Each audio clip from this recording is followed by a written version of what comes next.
Because I wanted to put him down basically, right? And with that example, are you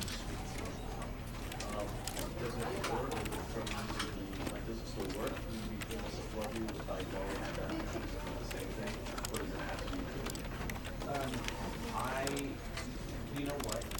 Even if you were going to be sarcastic and ironic, I think you should still act as though it was personal.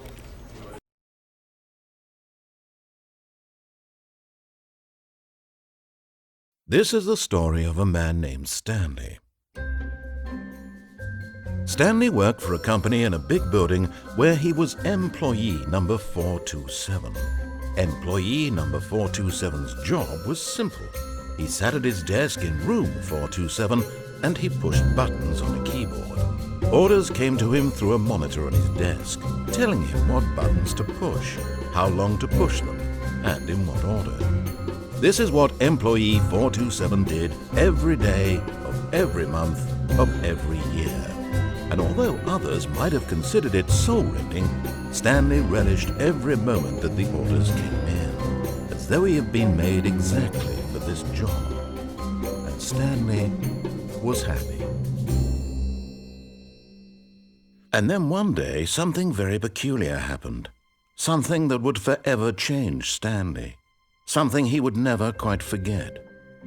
He had been at his desk for nearly an hour when he realized that not one single order had arrived on the monitor for him to follow. No one had showed up to give him instructions, call a meeting, or even say hi. Never in all his years at the company had this happened, this complete isolation. Something was very clearly wrong. Shocked, frozen solid, Stanley found himself unable to move for the longest time. But as he came to his wits and regained his senses, he got up from his desk and stepped out of his office.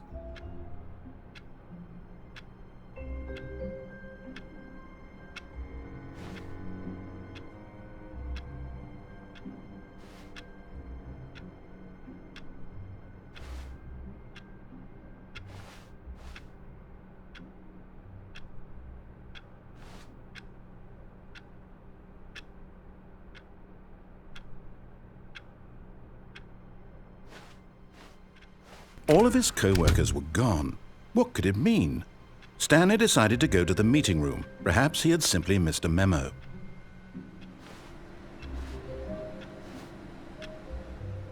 No matter how hard Stanley looked, he couldn't find a trace of his co-workers.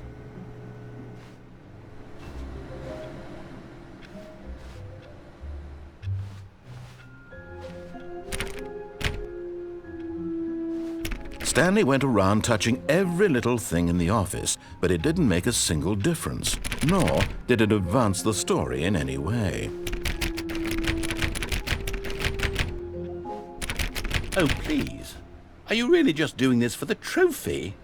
Click a door 5 times? Is that all you think a trophy is worth? No. I can't just give these merits away for such little effort. A measly 5 clicks? Now, suppose you were to click the door 20 times. I would say that's the kind of effort that warrants recognition.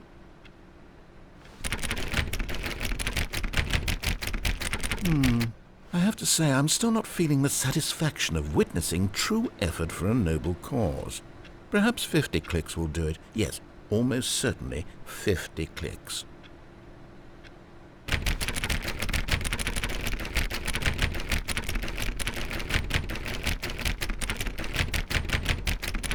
No, I'm still not feeling it. I want this trophy to have meant something. It has to be a true reward for valiant effort. I want to see some hustle, Stanley. I want to see commitment, a willingness to go all the way no matter the cost. Why don't you go put 20 clicks into door number 417?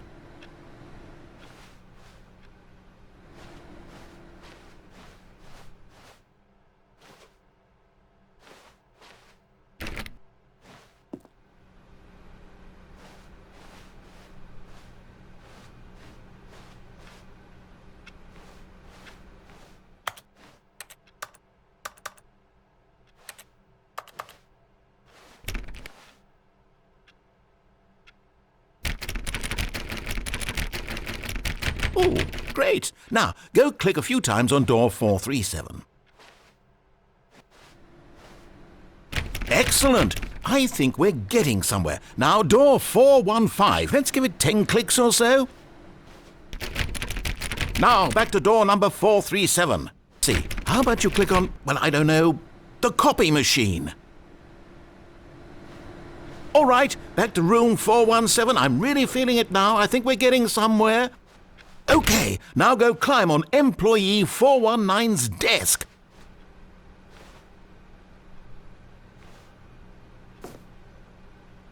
Yes! This is great! You're putting it all on the line, Stanley. I like that. All right, let's keep it up. Go give me a few clicks on door 416.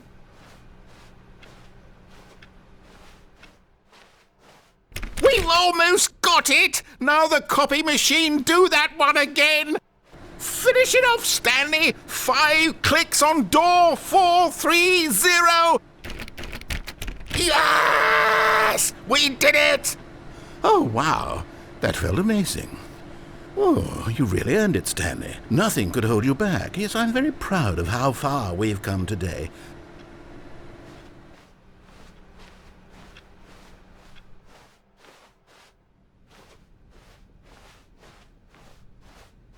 When Stanley came to a set of 2 open doors, he entered the door on his left.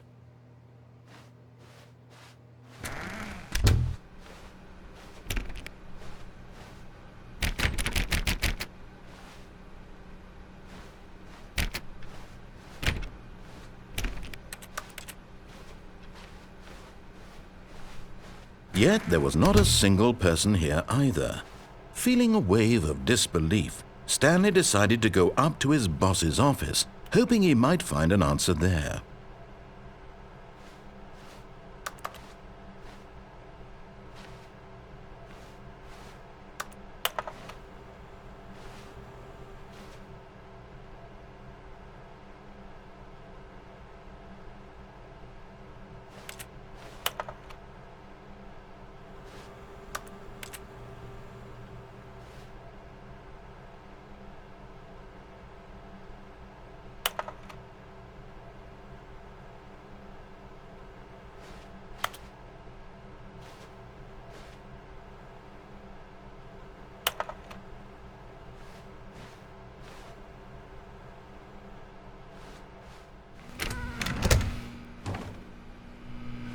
Stanley stepped into the broom closet, but there was nothing here, so he turned around and got back on track.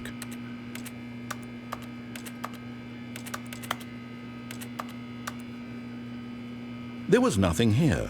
No choice to make, no path to follow, just an empty broom closet. No reason to still be here.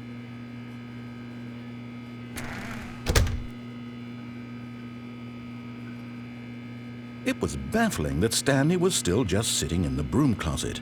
He wasn't even doing anything. At least if there was something to interact with, he'd be justified in some way. As it is, he's literally just standing there doing sweet FA.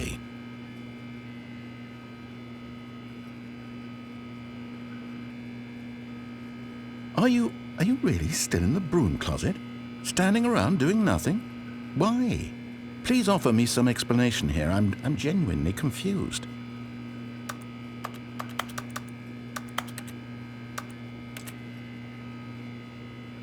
You do realize there's no choice or anything in here, right? If I'd said Stanley walked past the broom closet, at least you would have had a reason for exploring it to find out. but it didn't even occur to me because literally this closet is of absolutely no significance to the story whatsoever. I never would have thought to mention it.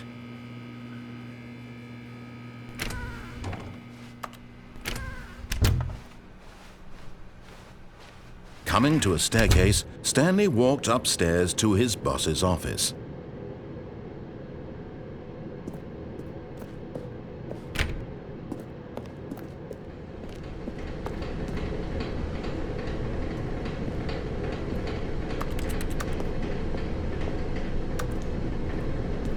But Stanley just couldn't do it. He considered the possibility of facing his boss. Admitting he had left his post during work hours, he might be fired for that. And in such a competitive economy, why had he taken that risk? All because he believed everyone had vanished? His boss would think he was crazy. And then something occurred to Stanley. Maybe, he thought to himself, maybe I am crazy. All of my co-workers blinking mysteriously out of existence in a single moment for no reason at all? None of it made any logical sense.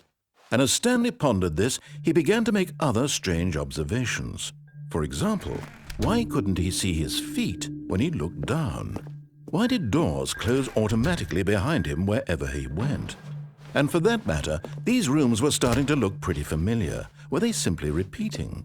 No, Stanley said to himself, this is all too strange. This can't be real. And at last, he came to the conclusion that had been on the tip of his tongue. He just hadn't found the words for it. "I'm dreaming!" he yelled. "This is all a dream." Oh, what a relief Stanley felt to have finally found an answer, an explanation. His co-workers weren't actually gone.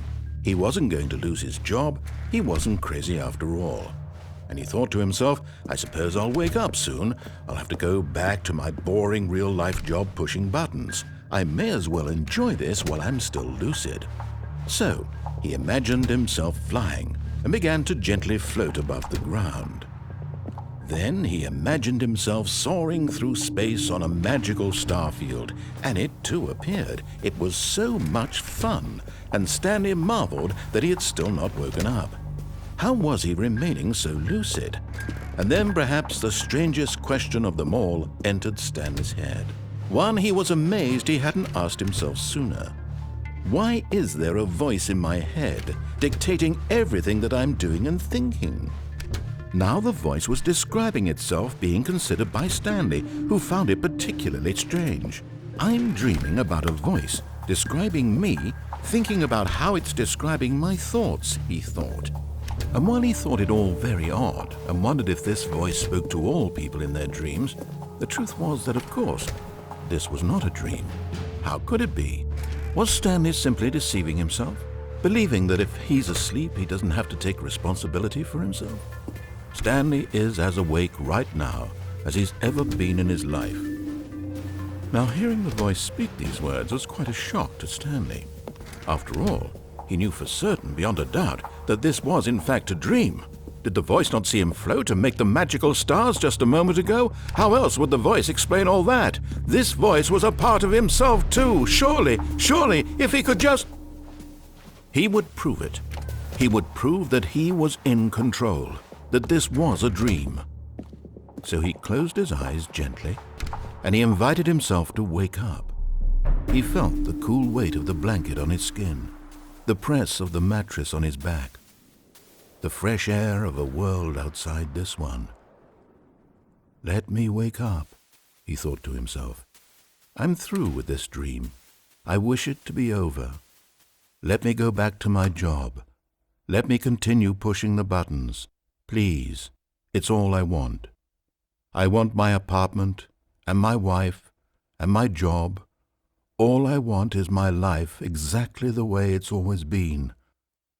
My life is normal. I am normal.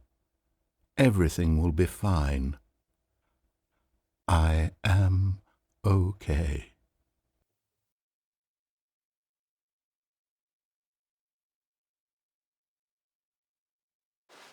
Stanley began screaming. Please, someone, wake me up. My name is Stanley. I have a boss. I have an office. I am real. Please, just someone tell me I am real. I must be real. I must be. Can anyone hear my voice? Who am I? Who am I? And everything went black.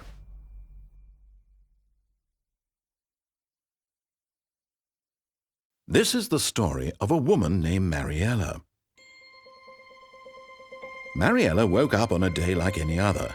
She arose, got dressed, gathered her belongings, and walked to her place of work. But on this particular day, her walk was interrupted by the body of a man who had stumbled through town talking and screaming to himself, and then collapsed dead on the sidewalk. And although she would soon turn to go call for an ambulance, for just a few brief moments she considered the strange man. He was obviously crazy, this much she knew. Everyone knows what crazy people look like. And in that moment, she thought to herself how lucky she was to be normal. I am sane. I am in control of my mind. I know what is real and what isn't.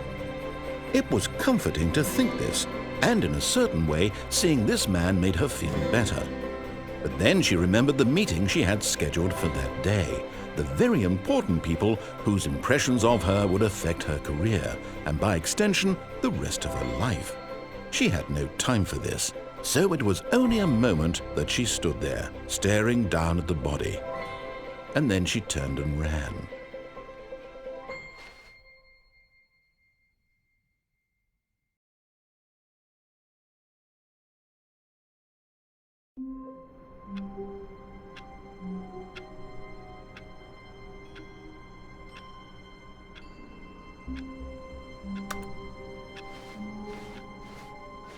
All of his co-workers were gone. What could it mean? Stanley decided to go to the meeting room. Perhaps he had simply missed a memo.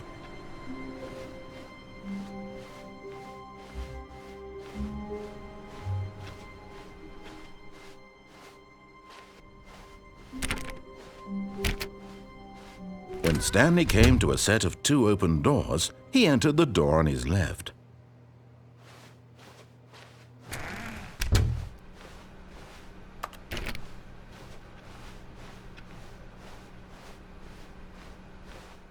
Yet there was not a single person here either. Feeling a wave of disbelief, Stanley decided to go up to his boss's office, hoping he might find an answer there.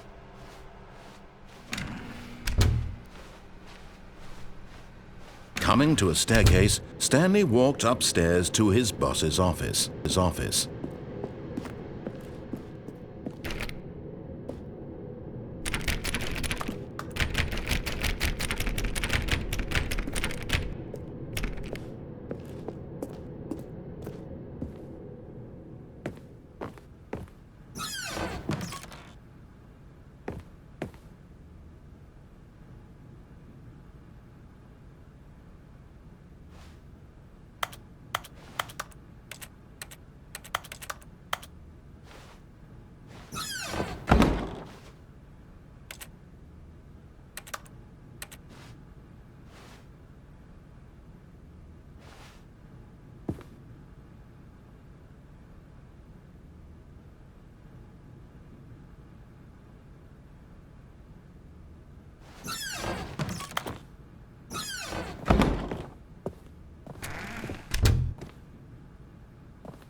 Stepping into his manager's office, Stanley was once again stunned to discover not an indication of any human life.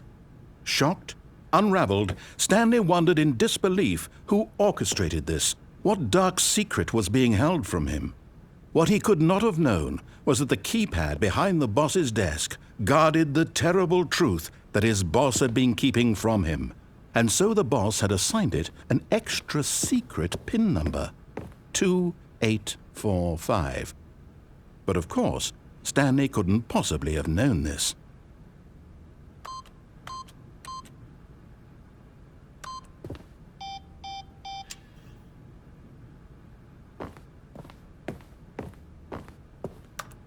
Stanley just sat around twiddling his thumbs.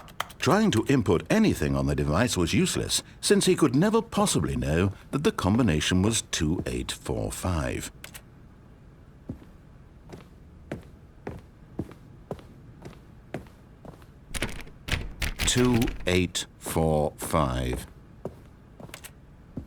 Forgot, but it turns out that the panel's emergency override kicked in, and the door just opened all by itself, and Stanley got the hell along with the story. Well, whoop-de-doo.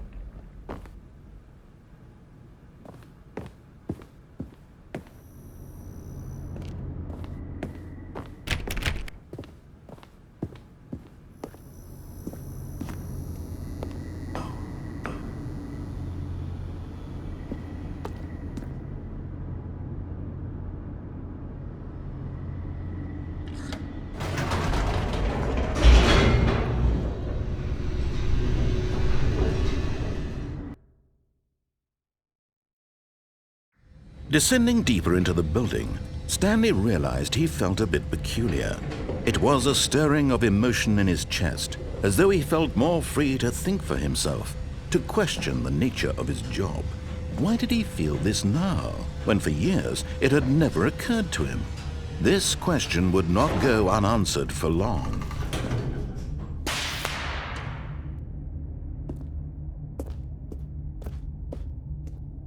Stanley walked straight ahead through the large door that read Mind Control Facility.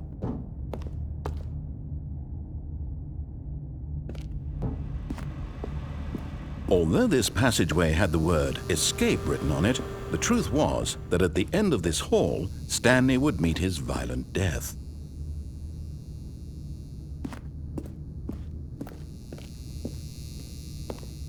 The door behind him was not shut. Stanley still had every opportunity to turn around and get back on track.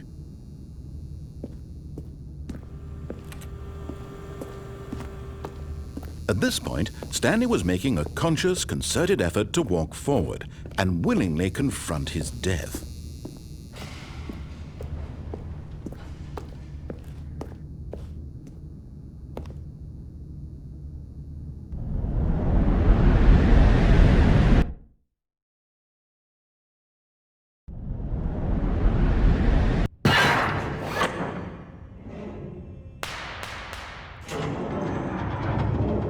As the machine whirred into motion and Stanley was inched closer and closer to his demise, he reflected that his life had been of no consequence whatsoever.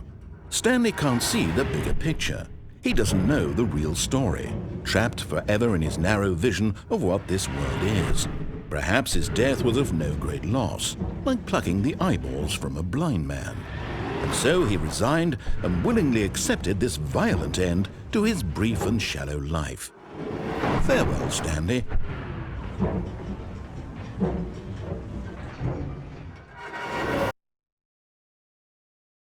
Farewell, Stanley, cried the narrator, as Stanley was led helplessly into the enormous metal jaws. In a single visceral instant, Stanley was obliterated as the machine crushed every bone in his body, killing him instantly.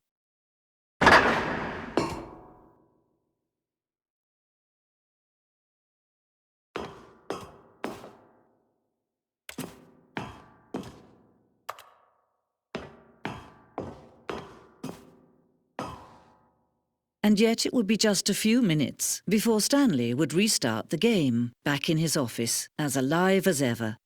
What exactly did the narrator think he was going to accomplish? When every path you can walk has been created for you long in advance, death becomes meaningless, making life the same. Do you see now? Do you see that Stanley was already dead from the moment he hit start?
It's the kind of thing you pick up on intuitively if you have even the most fundamental understanding of good and bad game design.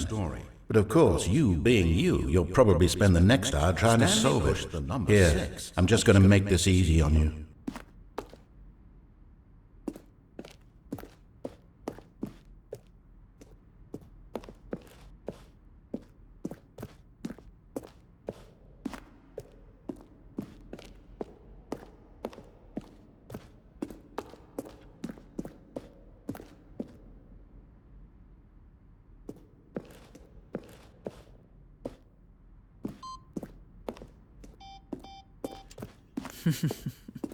Oh, look at these two. How they wish to destroy one another. How they wish to control one another. How they both wish to be free. Can you see? Can you see how much they need one another? No, perhaps not. Sometimes these things cannot be seen.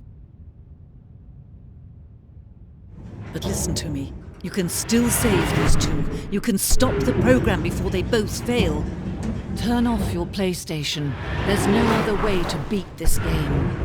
As long as you move forward, you'll be walking someone else's path. Stop now and it'll be your only true choice. Whatever you do, choose it. Don't let time choose for you. Don't let